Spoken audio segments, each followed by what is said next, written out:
बटाटा भाजी आणि डोसा.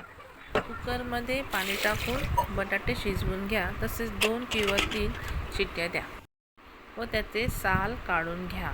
त्यानंतर आपण फोडणीसाठी हळद, जिरे, मोहरी अर्धा चमचा, उभा चिरलेला 1 कांदा, 4 ते 5 मिरच्या व कोथिंबीर.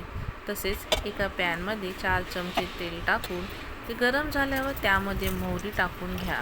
त्यानंतर उभा चिरलेला कांदा छानपणे शॅलो फ्राय करा. शॅलो फ्राय झाल्यावर त्यात कापलेल्या मिरच्या, थोडंसं मीठ व हळद टाकून छान परतून घ्या.